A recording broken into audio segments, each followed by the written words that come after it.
Room में चले जाते हैं। जंकुक और टी भी अपने रूम में आते हैं, पर टी ध्यान देती है कि जंकुक टी से बिल्कुल भी बात नहीं कर रहा है और ना टी की ओर देख रहा है।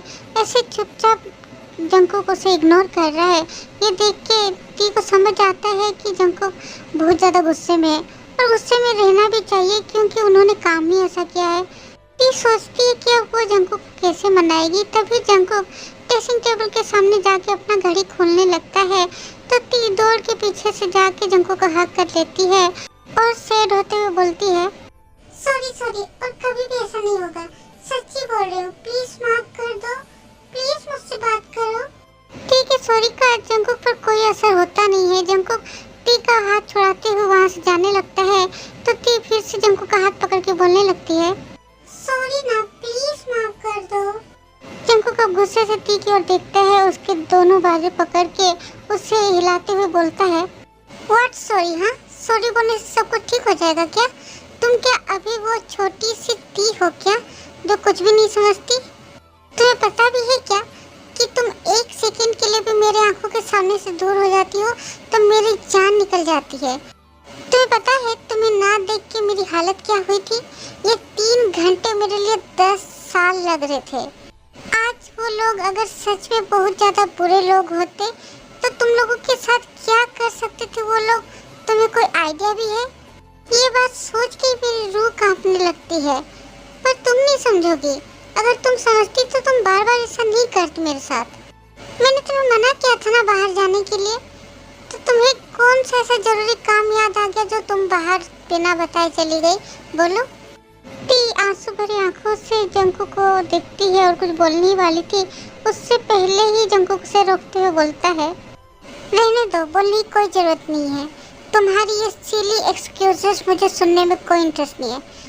तुम रहो अपने हिसाब से। ये बोल के जंकुक टी को छोड़ देता है। उसके बाद अपने कपड़े वगैरह लेके वो वॉशरूम में चला जाता है और टी वहाँ पर खड़े होकर रोने लगती है। फिर अपने आंसू पोंछ के टी बोलने लगती है, ऐसे बच्चों की तरह रोने से कुछ नहीं होगा, अब मुझे ही कुछ करना होगा।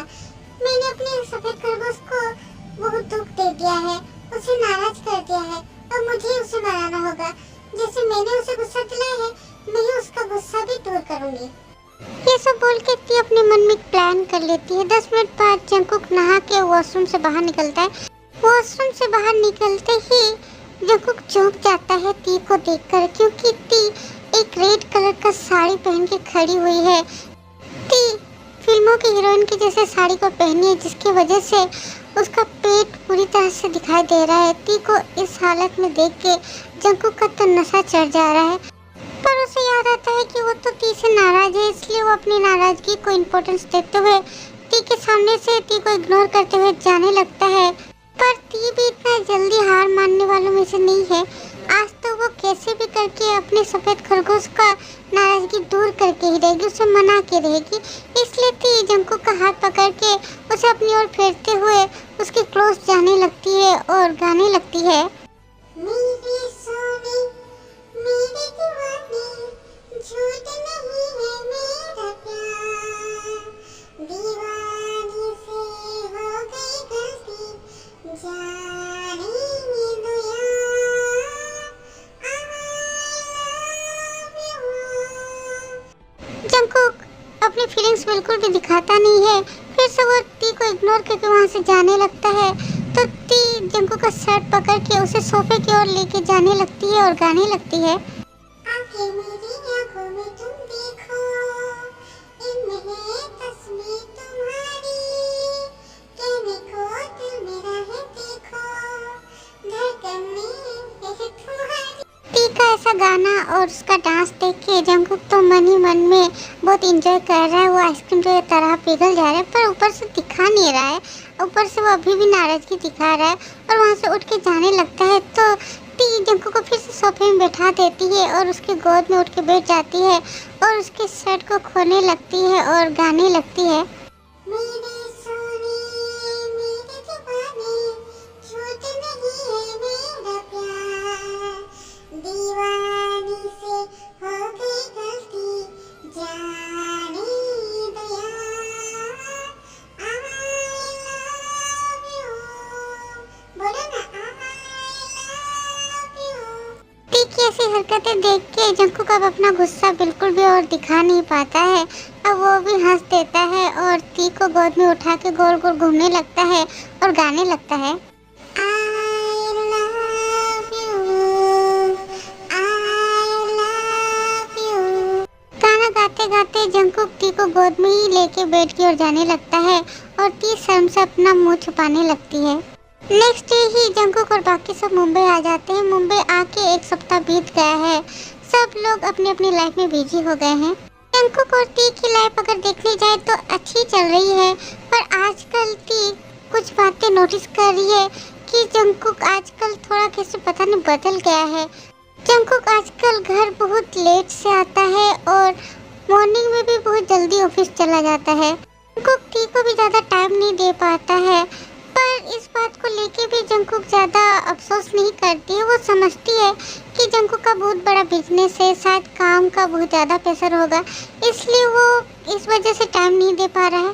जंकुक टी को ज़्यादा टाइम नहीं दे पा रहा है तो क्या हुआ, पर जंकुक टी का केयर ठीक ही करता है, ठीक ही उसका ध्यान रखता है। जंकुक जब वो ऑफिस में रहता है तो भी वो टी की खोज खबर रखता है कि टी ने खाना खाया या नहीं खाया। उसने अपने सारे सर्वेंट्स को भी बोल दिया है कि टी अगर खाना नहीं खाती है या बिना बताए कहीं जाती है तो तुरंत उसे फ़ोन करके बताए। आज संडे है। टी 8 बजे के आसपास उसकी नींद टूटती है तो टी आंखें खोल के इधर उधर देखती है, पर रोज की तरह आज भी वो अपनी आंखों के सामने जंकुक को नहीं पाती है तो वो सैड हो जाती है। टी उठ के बैठती है और इधर उधर जंकुक को देखने की कोशिश करती है, पर नहीं, कहीं भी जंकुक उसे दिखाई नहीं देता है। तो क्या जंकुक ऑफिस चला गया? पर आज तो संडे है, छुट्टी का दिन, तो कहाँ गया जंकुक? ये सोच के टी सामने की ओर देखती है कि टेबल के ऊपर एक रेड रोज, उसके नीचे एक लेटर रखा हुआ है। वो लेटर को हाथ में लेके टी खोल के देखती है कि जंकुक ने ये लेटर लिखा है। उस लेटर में लिखा हुआ है, सॉरी टी सोना, मुझे सुबह सुबह एक जरूरी काम से यहाँ आना पड़ा, इसलिए मैंने तुम्हें बुलाया नहीं, इसलिए प्लीज तुम मुझ पर गुस्सा मत होना और फ्रेश होकर नाश्ता कर लेना। मैं आफ्टरनून में मीटिंग खत्म करके आ जाऊंगा। लेटर को पढ़ने के बाद टी लेटर को किस करती है। उसके बाद टी थोड़ा सा सैड हो जाती है, मन में सोचती है क्या हो जाता मैं मॉर्निंग में अगर जल्दी उठ जाती तो जंकुक को देख पाती ना। पता नहीं क्यों मुझे इतना नींद आती है। रोज ही मॉर्निंग में जल्दी उठने के लिए अलार्म सेट करके रखती है, पर रोज मॉर्निंग में अलार्म बजता ही नहीं है। और इसका रीजन भी जंकुक है, ये भी टी को पता है, क्योंकि जंकुक ही रोज रात को अलार्म बंद कर देता है जिससे कि टी को मॉर्निंग में जल्दी उठना ना पड़े, टी की नींद खराब ना हो और टी आराम से सो पाए। ये भी टी को पता है। जंकुक मेरे लिए कितना कुछ करता है और मैं तो उसके लिए कुछ भी नहीं कर पाती हूँ। ये सब बातें सोचते सोचते टी एक जोर से सांस लेती है। उसके बाद वो वॉशरूम में जाती है फ्रेश होने के लिए। आफ्टरनून के टाइम में टी बहुत ही ज़्यादा एक्साइटेड होकर डाइनिंग टेबल में बैठी हुई है और जंकुक का इंतज़ार कर रही है, क्योंकि जंकुक ने बोला है कि वो आफ्टरनून में आ जाएगा। इसलिए टी जंकुक का इंतज़ार कर रही है कि जंकुक आने से दोनों साथ में मिलकर खाना खाएंगे। आफ्टरनून के 2 बज गए पर अभी भी जंकुक नहीं आता है तो टी को फिक्र होने लगती है कि कहाँ है जंकुक, अभी तक क्यों नहीं आया। तो उसकी फिक्र करते हुए जंकुक को वो कॉल करके पता करने की कोशिश करती है कि कहाँ है जंकुक, पर कॉल तो जा रहा है पर रिसीव नहीं होता है। तो टी को फिक्र होने लगती है कि क्यों कॉल रिसीव नहीं हो रहा है, जंकुक कहाँ है। जंकुक जितना भी बिजी रहे, वो बिजी रहने के बावजूद भी टी का कॉल हमेशा रिसीव करता है, बात करता है उससे, पर आज कॉल रिसीव क्यों नहीं कर रहा है जंकुक, सब कुछ ठीक तो है ना। ये सब सोच सोच के ही टी और भी फिक्र करने लगती है। ऐसे देखते देखते 3 बज जाता है पर जंकुक अभी भी नहीं आता है घर। तो टी को और भी ज़्यादा जंकुक की टेंशन होने लगती है। तो टी फिर से जंकुक को कॉल करती है पर फिर से कॉल रिसीव नहीं होता है। तो अब टी को और भी ज़्यादा फिक्र होने लगती है जंकुक की। टी सोचती है कि अब वो जेहब को एक बार कॉल करके पूछेगी कहाँ है वो लोग। टी अभी ये सब सोच ही रही थी तभी उसके फ़ोन में जंकुक का मैसेज आता है। टी जल्दी से मैसेज ओपन करके पढ़ने लगती है। उसमें लिखा हुआ है, सॉरी अगेन टी सोना, बात यह है कि मुझ पर काम का प्रेशर बहुत ज़्यादा बढ़ गया है, इसलिए मुझे आने में रात हो जाएगी, इसलिए तुम प्लीज़ खाना खा लेना।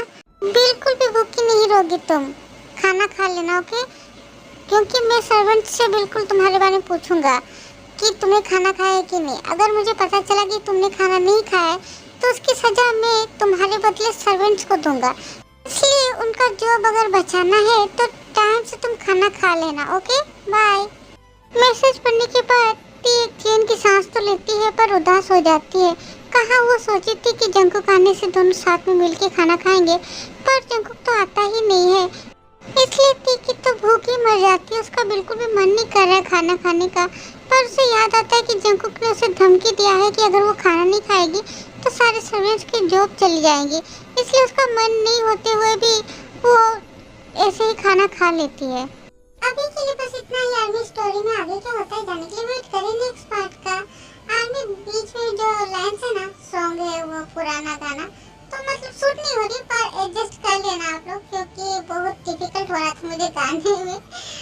बहुत मुश्किल से गाई मैं, वो लिरिक्स मुझसे हो नहीं रहा था, क्योंकि ये सॉन्ग मेरे पापा बीच बीच में कभी कभी सुनते हैं ना पुराने गाना, तो मुझे याद आ गया, तो मैं इसमें घुसा दी, क्योंकि सिचुएशन ऐसा ही था इस वीडियो में कि कुछ ऐसे गलती के लिए माफी मांगने के लिए सॉन्ग, तो मैं गाई, बहुत टफ था मेरे लिए, फिर भी गा ली। अगर आपको बुरा लगा होगा तो sorry. Okay army, thank you so much army मुझे इतना प्यार और सपोर्ट करने के लिए। ओके आर्मी, तो bye bye, love you, miss you army.